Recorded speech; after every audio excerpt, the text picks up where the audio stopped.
Merci, docteur Adjeh. Maintenant, on va entamer une partie qui est très importante, c'est la partie de neurologie, où on va débattre des pathologies qui sont très fréquentes. Et parmi ces pathologies, on a choisi la sclérose en plaques, qui touche beaucoup le patient jeune et qui parfois a une évolution grave, dramatique. Et on a aujourd'hui avec nous professeur Oudret, chef de service au niveau du service de neurologie d'Oran. Et elle va débattre cette question. À vous la parole, professeur Oudret. Chers confrères, honorable assistance, bonjour. Alors, avant de commencer, je tiens à remercier les organisateurs et à leur tête, Dr Ben Khaled, qui m'a invité de parler de la sclérose en plaques. Alors, et là, les organisateurs ils se sont intéressés pour le diagnostic et la prise en charge.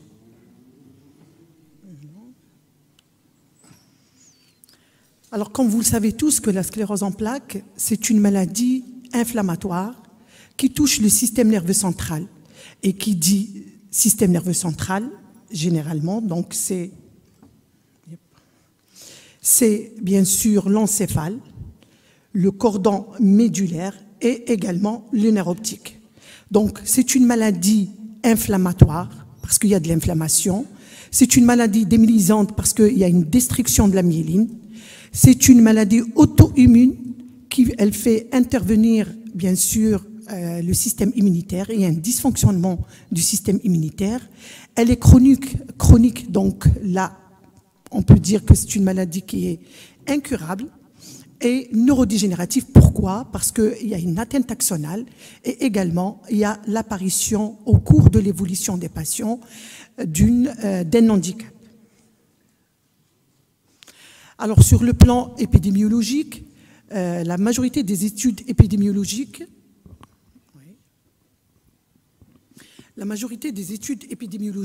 donc là, c'est-à-dire partagent ou distribuent, il y a une distribution donc, de cette affection à travers le monde en 3 zones. Donc on a une zone à haute prévalence où donc généralement c'est supérieur à 30 par 100 000 habitants. Des zones à moyenne prévalence où on a donc la prévalence varie entre 5 et 30 par 100 000 habitants, et les zones à faible prévalence où elle est inférieure à 5 par 100 000 habitants. Alors actuellement, à travers le monde, on dénombre environ 2,8 de patients atteints de sclérose en plaques avec une prévalence actuelle de 35,9. Et la sclérose en plaques est considérée comme la première affection handicapante de l'adulte jeune, et généralement c'est une affection qui apparaît surtout chez les sujets jeunes entre 20 et 40 ans avec une nette prédominance féminine, 3 femmes avec un sexe ratio donc qui est de 3 femmes pour un homme. Alors dans les pays de l'Afrique du Nord, donc plus particulièrement l'Algérie, le Maroc et la Tunisie, il a été longtemps considéré que ces pays sont des pays de faible prévalence. Cependant, si on essaie de voir donc ce schéma que j'ai créé moi-même, donc là, qu'est-ce qu'on observe? Il y a plusieurs études épidémiologiques qui ont été réalisées en Algérie. La première étude a été réalisée par le professeur Chaouich en 1983, et là, elle nous dit que donc les résultats, que la prévalence de cette affection, elle avoisine les 9 pour 100 000 habitants, alors que toutes les études qui ont venu après nous montrent qu'il y a une augmentation de la prévalence de cette affection. Et la dernière étude qui a été réalisée par le professeur Draï Ablida montre que la prévalence donc, en Algérie, elle est de 39 par 100 000 habitants. Donc quand même, c'est pour cela peut-être que nos confrères, y compris les médecins généralistes, voient une augmentation de la prévalence de cette affection, et nous, on a besoin bien sûr d'une collaboration avec nos confrères pour essayer au moins donc d'aider dans la prise en charge de ces patients, ou au moins de faire un diagnostic précoce de cette affection. Alors, sur le plan éthiopathogénique, la sclérose en plaques est considérée comme une maladie multifactorielle. Pourquoi? Parce que c'est des sujets généralement qui présentent dès leur naissance une susceptibilité génétique et après ils sont confrontés au cours de leur vie à des facteurs environnementaux, donc tels que par exemple on a certaines infections virales, l'Epstein-Barr virus, l'implication également de la vitamine D, également le tabac et l'obésité. Donc de ce fait, qu'est-ce qu'il va y avoir? Il va y avoir une initiation d'une inflammation et bien sûr une participation un dysfonctionnement du système immunitaire et on aura une activation des lymphocytes T et des lymphocytes bien sûr B. Donc ces lymphocytes T sont activés en périphérie par que ce soit des microbes, des protéines pathogènes ou des virus. Et qu'est-ce qu'ils vont produire? Donc, une fois qu'on a une auto-réactivation des lymphocytes T, ces lymphocytes T, ils vont traverser la barrière hémo-encéphalique qui est une étape cruciale dans l'apparition de la maladie et il va y avoir la production de cytokines pro-inflammatoires et de ce fait, qu'est-ce qu'on aura? Donc on aura une atteinte de la myéline. Les lymphocytes B également vont produire des anticorps. Ces anticorps vont être dirigés contre les propres constituants du système nerveux central et particulièrement la myéline. Ils vont donc entraîner l'activation également des macrophages, la sécrétion de cytokines pro-inflammatoires et la finalité ou le résultat, c'est une inflammation. Et après cette inflammation, on aura une destruction de la myéline et bien sûr, avec le temps, donc on aura également une participation, une atteinte axonale. Donc là, pour l'atteinte axonale, il y a plusieurs hypothèses. Il y a certains chercheurs qui disent que dès le début de la maladie, il y a l'inflammation et l'atteinte axonale. Il y en a certaines qui disent non. Donc, au début, c'est l'inflammation et au cours de l'évolution, il y a l'apparition de l'atteinte ou la dégénérescence axonale, alors que sur les études anatomopathologiques, donc en post-mortem, ils ont trouvé que certains sujets, donc dès le début, ils présentent des atteintes axonales. Alors, comment débute la sclérose en plaques? La sclérose en plaques, généralement, elle débute par un événement neurologique. Cet événement neurologique peut être soit monofocal, soit multifocal.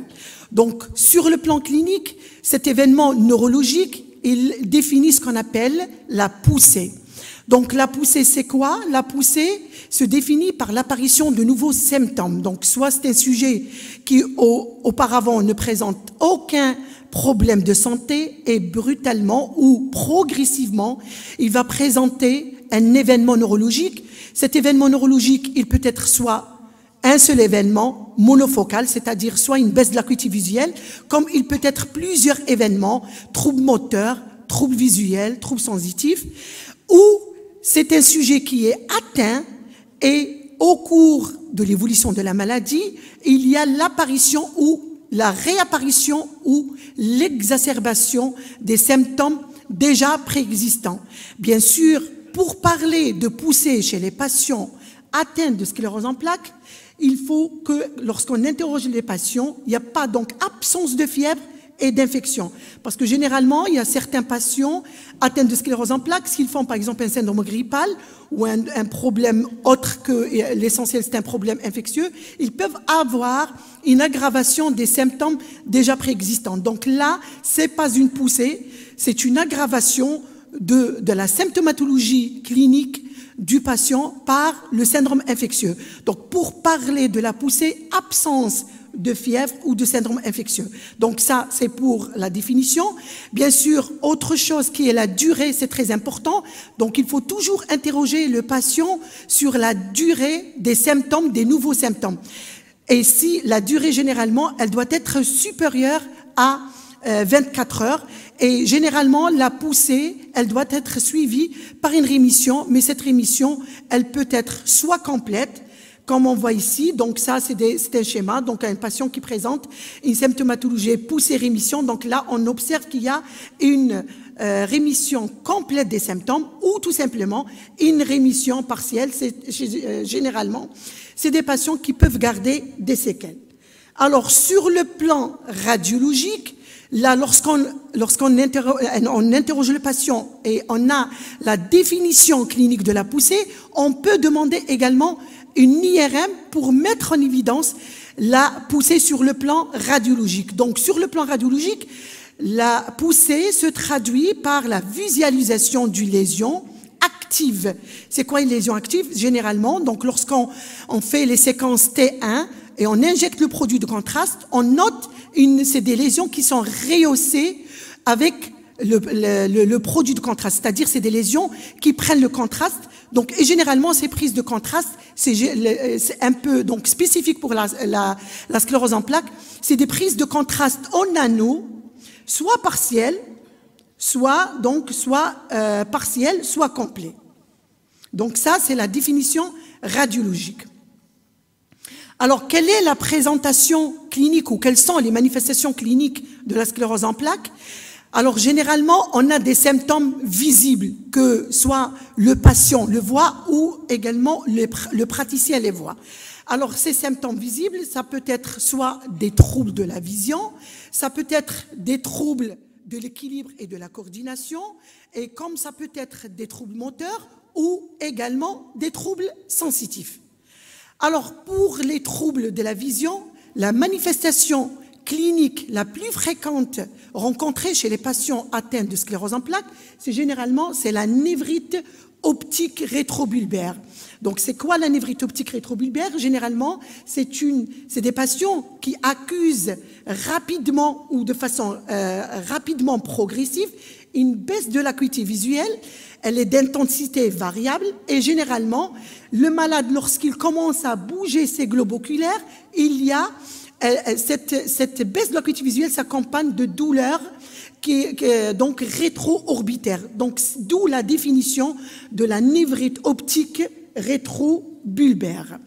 Alors, généralement, elle inaugure dans 20% des cas donc l'apparition de la maladie. Au fond d'œil, lorsqu'on fait un examen ophtalmo, qu'est-ce qu'on note? On note au début, dans la majorité des cas, on dit que le patient ne voit rien et l'ophtalmologue ne voit rien. Lorsqu'on fait au début de la maladie l'examen fond d'œil, généralement, il est normal. Mais parfois, donc, si l'atteinte elle est sévère ou si le patient présente des névrites optiques à répétition, on peut observer une décoloration de la papille, ce qu'on appelle surtout, c'est la pâleur papillaire. Lorsqu'on fait également le champ visuel, ce qui est très fréquent, c'est surtout les troubles du champ visuel. Et les troubles du champ visuel les plus fréquemment rencontrés chez les patients atteints de sclérose en plaques, c'est un scotome central, c'est-à-dire que le patient ne voit rien au centre de sa vision, donc il y a une amputation du centre de la vision ou un scotome sécocentral en périphérie. Et on a également un élément sémiologique qui est très fréquent chez les patients atteints de sclérose en plaques, c'est la dyschromatopsie, c'est un trouble de la vision du couleur, donc le malade ne voit que du noir et blanc. Deuxième présentation clinique fréquente chez les patients atteints de sclérose en plaques, c'est les troubles moteurs. Donc là, les troubles moteurs inaugurent le tableau clinique dans 40% des cas. Ils sont quasiment présents donc, au cours de l'évolution, donc on les observe donc, chez 80% des patients atteints de sclérose en plaques. Les troubles moteurs sont généralement secondaires à une atteinte du faisceau corticospinal. Elles peuvent se traduire par donc, soit une paraparésie, soit une tétraparésie, soit une monoparésie, rarement une hémiplégie. Donc on a toujours une spasticité, des réflexes ostéotendineux qui sont vifs, diffusés, un signe de Babinski. C'est-à-dire tous ces signes-là nous traduisent l'atteinte motrice, plus particulièrement c'est le syndrome pyramidal, c'est l'atteinte du faisceau corticospinal. Et généralement, au cours de l'évolution, ces troubles moteurs sont aggravés par la fatigue, par la marche. Donc les malades accusent des claudications donc intermittentes lorsqu'ils marchent. Ils sont obligés de se reposer pour reprendre la marche. Et généralement également, il y a une aggravation de ces troubles moteurs en fin de journée. Les troubles sensitifs, là aussi, les troubles sensitifs inaugurent le tableau clinique dans 20 à 25% des cas. Donc, les troubles sensitifs sont variables, mais les plus fréquemment observés sont les paresthésies. Donc, c'est quoi les paresthésies? Généralement, c'est des sensations anormales, de survenue spontanée, et elles sont décrites de façon variable selon l'individu. Chaque patient a sa façon de rapporter les paresthésies. Donc, il y en a certains qui vous disent « j'ai des fourmillements », il y en a d'autres qui vont vous décrire des picotements, il y en a d'autres qui vont vous dire que j'ai une sensation d'engourdissement, certaines vous dire « j'ai une sensation de chaleur », de refroidissement. Donc, chaque patient a sa façon de rapporter ces manifestations cliniques. Le deuxième signe clinique rencontré, c'est le signe de l'hermite. Donc, le signe de l'hermite, il est très évocateur de la sclérose en plaques. Il est rencontré chez 40% des patients atteints de l'affection. C'est quoi le signe de l'hermite? Généralement, lorsqu'on demande, c'est le patient qui va décrire. Donc, lors de la flexion de la tête, il y a l'apparition d'une décharge électrique qui parcourt du haut en bas le rachis et les membres. Alors, un élément qui est très important, qui peut nous faire un retard diagnostique, c'est l'atteinte sensitive. Les troubles sensitifs, généralement, lorsqu'il y a une plainte sensitive chez les patients atteints de sclérose en plaques, l'examen neurologique, il est le plus souvent normal. Et ça peut causer un retard du diagnostic. Il y a une étude qui a été publiée récemment, elle a été faite par nos confrères marocains. Donc, ils ont observé qu'il y a un retard, c'est une étude rétrospective, ils ont observé qu'il y a un retard chez les patients qui débutent la sclérose en plaques par des troubles sensitifs, il y a un retard diagnostique de 41 semaines. Et parmi les principales causes, premièrement, c'est que lorsque le malade présente ces troubles sensitifs, il néglige ces symptômes. Donc, c'est pas des symptômes qui sont gênants, comme par exemple la baisse de l'acuité visuelle ou le trouble moteur. Deuxièmement, donc, dans la majorité des cas, il y a une régression spontanée de la symptomatologie et parfois il y a des difficultés donc, ou l'accessibilité à une consultation spécialisée chez le neurologue. Les autres symptômes, donc, qui peuvent être à l'origine des troubles de la coordination et de la marche, on a le syndrome cérébelleux. On peut également trouver un tremblement intentionnel chez les patients atteints de la sclérose en plaques, donc surtout lorsqu'on a un syndrome cérébelleux sévère.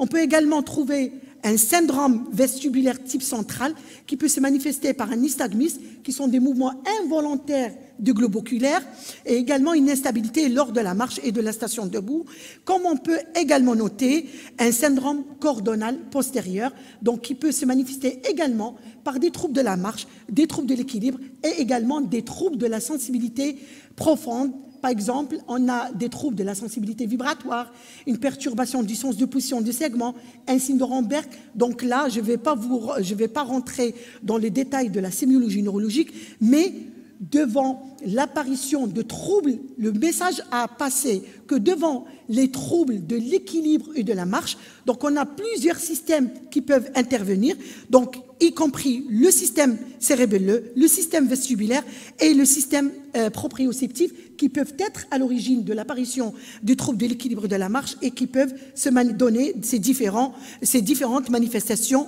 cliniques.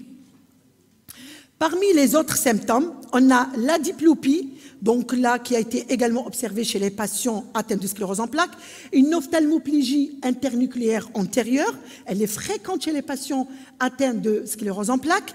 On peut avoir également la névralgie de traits jumeaux, donc il faut faire attention, surtout chez les sujets jeunes, il faut y penser. Les paralysies faciales, généralement, dans la majorité des cas, on dit que c'est une paralysie faciale a priori, mais si c'est des paralysies faciales qui sont répétitives, donc il faut y penser, on ne perd rien si on va explorer, et également les troubles vésico-sphinctériens, et également, là, je n'ai pas mis les troubles sexuels. Alors là, on a illustré tous les symptômes visibles, c'est-à-dire que le malade raconte ou le neurologue également peut les voir, mais il faut également chercher l'autre côté, donc des signes ou des symptômes invisibles de la sclérose en plaques, qui sont surtout la fatigue, la dépression, les troubles cognitifs, les troubles affectifs et bien sûr les troubles génito-sphinctériens et sexuels, parce que là, c'est un sujet tabou, il faut demander pour les mettre en évidence. Alors après, une fois qu'on a terminé la présentation des manifestations cliniques de la sclérose en plaques, bien sûr, le malade, il est là, il est plaintif, il y a des manifestations cliniques, donc on doit procéder à dire est-ce que c'est un patient donc, qui probablement il présente une sclérose en plaques. Alors pour le diagnostic de la sclérose en plaques, on a deux caractères fondamentaux. Premièrement, c'est le caractère multifocal, c'est-à-dire une atteinte spatiale. Ça veut dire quoi? Je viens de vous dire qu'on peut avoir une atteinte, des troubles visuels, des troubles moteurs, des troubles, par exemple, des troubles de la coordination. Donc là, il y a une atteinte de plusieurs systèmes. Il y a le nerf optique qui est touché, il y a les troubles, donc si on a des troubles de l'équilibre, il y a également le système cérébelleux qui est touché, et si on a des troubles moteurs, il y a le faisceau pyramidal qui est touché. Donc là, c'est une atteinte de plusieurs systèmes. Donc là, c'est une dissémination déjà cliniquement dans l'espace. Comme on peut avoir également ce qu'on appelle le caractère de dissémination temporale. C'est ce qu'on appelle l'évolution par poussée. Donc, un malade, à un temps donné, un T0, il a présenté une névrite optique, et à, je ne sais pas, 2 ans, 3 ans après, il commence à présenter des troubles de l'équilibre, des troubles de la coordination. Donc, ça, ce qu'on appelle, c'est l'évolution par poussée, ça, ce qu'on appelle la dissémination temporale. Alors, pour parler du diagnostic de la sclérose en plaques, moi, je me rappelle toujours de notre maître professeur Belgendouz, qui nous dit qu'il faut toujours rester classique. Le diagnostic de sclérose en plaques, donc, c'est un faisceau d'arguments qui réunit tout ce qui est la symptomatologie clinique, les examens complémentaires et, bien sûr, l'évolution de la maladie. Donc, la clinique, on a vu quelles sont les manifestations cliniques de la maladie. Pour les examens complémentaires, la clé actuellement diagnostique de la sclérose en plaques, c'est surtout l'IRM médulaire et l'IRM cérébral et médulaire. Quel est l'objectif? L'objectif, c'est de rechercher ces hypersignaux, donc qu'on observe sur ces plaques axiales et bien sûr sagittales, qu'on observe ces hypersignaux, donc qui sont répartis de façon asymétrique et de façon périventriculaire au niveau de la substance blanche. Donc, c'est ça l'objectif, c'est rechercher. Mais ça ne veut pas dire que tout patient, si on demande une IRM cérébrale et qu'il a des hypersignaux, ça veut dire que c'est une sclérose en plaques. Donc là, on va continuer, mais le plus important, c'est de commencer par demander une IRM cérébrale et médulaire. Alors là, lorsqu'on veut, c'est-à-dire où on essaye de réunir les arguments radiologiques suggestifs d'une sclérose en plaques, qu'est-ce qu'il faut observer? Normalement, donc, le radiologue doit nous donner plus de détails. Il faut observer la taille de la lésion. Donc, généralement, la taille des lésions qui sont spécifiques ou qu'on observe, les lésions qui sont suggestives de sclérose en plaques, la taille, elle est généralement supérieure à 3 mm. Donc, les lésions qui sont inférieures à 3 mm, ça peut poser plus un problème peut-être de diagnostic différentiel avec d'autres pathologies, plus particulièrement, donc on peut trouver des hypersignaux aspécifiques ou la pathologie, donc parfois les lacunes, tout ce qui est lacunaire, tout ce qui est ischémie, donc il faut faire attention. Donc, la taille, elle est très importante. Le siège de lésion, généralement, c'est des lésions qui sont périventriculaires. Alors là, elle est où là? Donc, c'est des lésions qui sont périventriculaires et généralement, là aussi, sous-tentorielles. En sous-tentorielle, ils peuvent intéresser le tronc cérébral, plus particulièrement le pédoncule cérébelleux moyen. Il faut les chercher également au niveau du cervelet et surtout au niveau des hémisphères cérébelleux ou, bien sûr, au niveau du vermis. La forme, également, elle est très importante. Généralement, c'est des lésions de forme ovalaire et évoïde. Et ce qui est très important donc à demander, c'est toujours, il y a un protocole à respecter chez les patients chez lesquels on suspecte le diagnostic de sclérose en plaques, c'est qu'il faut demander toujours une injection de produit de contraste. Pourquoi? Pour rechercher si on a des lésions qui prennent le gadolinium ou qui sont rehaussés par le gadolinium. Et là, donc là aussi, sur le plan médulaire, qu'est-ce qu'il faut chercher? Il faut chercher si on a des hypersignaux au niveau de la moelle épinière. Donc la particularité des lésions au niveau de la moelle épinière, que c'est des lésions chez les patients atteints de sclérose en plaques, les lésions ont un siège de prédilection au niveau de la moelle cervicale, premièrement, donc comme siège. Plus particulièrement, elle touche les cordons postérieurs. C'est pour cela, je vous ai dit tout à l'heure que le signe de l'hermite, il est fréquent dans 40% des cas chez les patients atteints de sclérose en plaques. Pourquoi? Parce qu'on a une prédilection des lésions au niveau du cordon postérieur de la moelle épinière. Et l'autre caractère, que la lésion ne doit pas dépasser 3 corps vertébraux. Donc, si on a des lésions qui sont très étendues, ça peut poser un problème de diagnostic différentiel avec d'autres pathologies. Il faut penser à d'autres diagnostics que la sclérose en plaques. Deuxième élément après la radiologie, c'est l'étude du liquide céphalo-rachidien.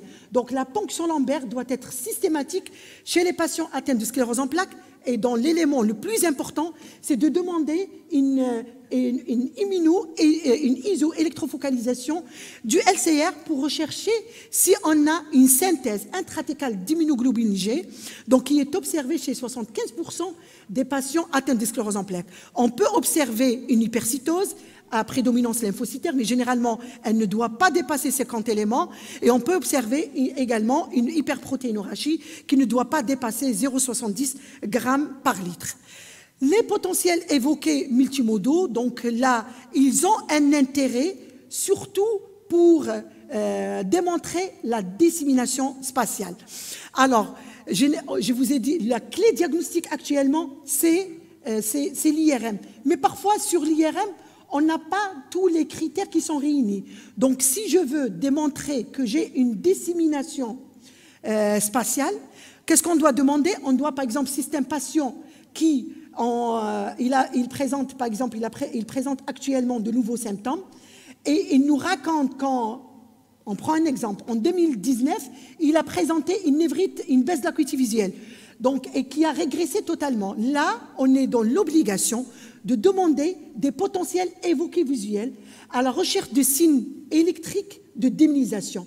Et si on arrive à démontrer avec les potentiels évoqués visuels des signes électriques de démyélisation, ça veut dire que là, c'est bon, j'ai le caractère de dissémination spatiale. Donc, c'est identique pour tout ce qui est potentiel évoqué auditif et potentiel évoqué somesthésique. Donc, ces examens actuellement, autant que neurologue, on ne les pratique pas de façon très courante. Si les critères sont réunis sur le plan radiologique avec la ponction lombaire, mais si on sent le besoin, on est obligé de les demander pour confirmer la dissémination spatiale.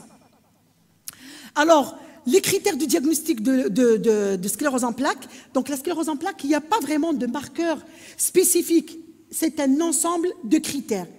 Alors, c'est les critères de dissémination spatiale et les critères de dissémination temporale. Alors, pour les critères de dissémination spatiale qui ont été établis en 2017, donc pour parler de dissémination spatiale sur le plan radiologique, il faut qu'on aura au moins supérieure une lésion ou plus sur les séquences T2, donc dans 2 localisations ou plus. Donc je m'explique, c'est-à-dire on va faire rechercher si le patient présente des lésions périventriculaires ou des lésions juxtacorticales ou corticales, des lésions également en sous-tentorielles, c'est-à-dire au niveau du tronc cérébral ou au niveau du cervelet, et également des lésions au niveau du cordon médulaire.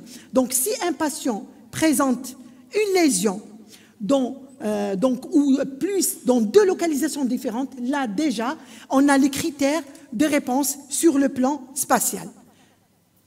Alors, on continue pour la dissémination. Donc, on a parlé de la dissémination spatiale. Pour la dissémination temporale, donc là aussi, lorsqu'on demande généralement la première IRM, qu'est-ce qu'on objective? Il va y avoir en objectif la présence simultanée de lésions, c'est-à-dire ce qu'on appelle des lésions d'âge différentes. On va noter des lésions qui sont rehaussées par le gadolinium, c'est-à-dire des lésions qui prennent le contraste, et des lésions qui ne prennent pas le contraste. Ou, si on demande une IRM, une deuxième IRM, à distance de l'IRM initiale, qu'est-ce qu'il faut chercher? Il faut chercher s'il y a donc des lésions hyper intenses. Il faut chercher des lésions qui sont donc hyper intenses, soit de nouvelles lésions hyper intenses en T2 ou des lésions, l'apparition de nouvelles lésions rehaussées par le gadolénium. Alors, tout simplement, c'est important de savoir que on a plusieurs formes cliniques de la sclérose en plaques. La forme la plus fréquente, et heureusement parce que c'est la seule forme qui a beaucoup de traitements, donc c'est la forme rémitante récurrente et qui représente généralement 85% donc, des formes cliniques de la sclérose en plaques. 15%, c'est les formes progressives primaires. Donc, je vais passer. Alors, le traitement de la sclérose en plaques, l'objectif, c'est bien sûr de traiter les poussées et l'handicap, traiter la poussée, éduquer bien sûr les patients et améliorer surtout ce qui est actuellement, donc améliorer la qualité de vie des patients. Donc, le traitement de la sclérose en plaques repose premièrement sur le traitement des poussées. Donc, le traitement des poussées, c'est des boulisses de corticoïdes par la méthylprédnisolone. 1 gramme par jour pendant 3 à 5 jours, bien sûr, c'est en fonction de la poussée, si c'est une poussée sévère ou une poussée donc bénigne, par exemple, surtout des troubles sensitifs. Les traitements de fond ou les traitements, donc on va parler des traitements de moyenne efficacité, c'est les interférons bêta. Donc on a l'interféron, donc le bêta-féron, c'est l'interféron bêta 1B, l'avonex qui est l'interféron bêta 1 et le rebif. Donc là, c'est des traitements immunomodulateurs qui sont surtout des formes injectables et qui ont une efficacité qui est démontrée dans 30% des cas, surtout sur les poussées. Alors, on a... Professeur Audrer, vous avez 5 minutes, donc il vaut mieux entamer le traitement. Oui, on est en plein traitement. D'accord. Oui. Alors, l'indication de ces traitements de fond, c'est surtout les formes rémittantes récurrentes. Bien sûr, ces médicaments ont des effets secondaires, mais qu'on peut les gérer et ça pose pas du tout de problème. Alors, un autre médicament qui est actuellement, donc on a un générique, c'est l'acétate de glatéramère, donc qui est disponible dans notre pays, qui est le Glatera. Donc, c'est l'équivalent des interférons et bien sûr, ils sont indiqués surtout dans les formes récurrentes, rémittantes, bien sûr, de sclérose en plaques. Les effets indésirables, donc surtout des douleurs thoraciques, des allergies, mais généralement, c'est un traitement qui est bien toléré. Actuellement, on dispose également en Algérie d'un générique qui est par voie orale, c'est la scléra, donc c'est le diméthylfumérate qui a 2 présentations. Donc on débute généralement par une dose initiale de 120 mg 2 fois jour pendant 1 semaine, puis on fait un relais par une dose d'entretien de 2 comprimés de 240 mg 2 fois jour. Toujours l'indication, c'est des médicaments qui sont indiqués dans les formes rémittantes récurrentes de la sclérose en plaques. Il a également des effets indésirables qu'on peut toujours, bien sûr, les gérer si on discute avec le patient. Le teriflunomide, donc là également, c'est un traitement par voie orale. C'est des comprimés à 14 mg, mais malheureusement, ce médicament-là, il n'est pas disponible en Algérie. Alors, pour les traitements de fond de haute efficacité, c'est des traitements immunosuppresseurs autorisés soit en première et en seconde ligne. Donc, on a le ponésimode, donc qui est disponible en voie orale. Malheureusement, il n'est pas disponible en Algérie. Pour très bientôt, on aura, Inch'Allah, l'ocrelizumab, donc qui est indiqué surtout dans les formes rémittantes, récurrentes et bien sûr, on peut également traiter les formes progressives primaires. On a les traitements immunosuppresseurs de seconde ligne, la natalizumab et le fingolimod, qui sont disponibles en Algérie. Donc, natalizumab, c'est un traitement en perfusion. Le fingolimod, généralement, donc c'est un traitement par voie orale. Autre traitement immunosuppresseur de 3e ligne, c'est la cladribine. Également, ça va être pour très bientôt en Algérie. Le mitoxantrone, il est surtout réservé pour les formes très, très actives de la maladie. Alors, donc, ces traitements de fond de haute efficacité sont indiqués chez les patients qui présentent des formes très actives de la sclérose en plaques. C'est-à-dire, c'est des formes très actives. Généralement, c'est des patients soit qui font un échappement au traitement de première ligne, soit c'est des patients qui présentent des poussées très rapprochées et sévères avec des séquelles très importantes après la première poussée. Alors, les traitements symptomatiques, bien sûr, il faut toujours, en plus des traitements de poussée, des traitements de fond de la maladie, il faut insister également sur la prise en charge des traitements symptomatiques, que ce soit pour la spasticité, les douleurs, que ce soit pour la dépression. La rééducation également est un volet très important dans la prise en charge des patients. Il faut penser toujours à aménager le poste de travail des patients qui ont un handicap et bien sûr l'apport de la prise en charge psychologique est très important. Alors je termine pour vous dire que le diagnostic, donc la sclérose en plaques est une affection qui nécessite une prise en charge multidisciplinaire. Bien sûr, il y a le neurologue qui fait le diagnostic et bien sûr, il va initier le traitement, mais l'intervention de toutes les autres disciplines, elle est importante pour assurer une meilleure prise en charge et une meilleure qualité de vie des patients. Et je vous remercie pour votre attention.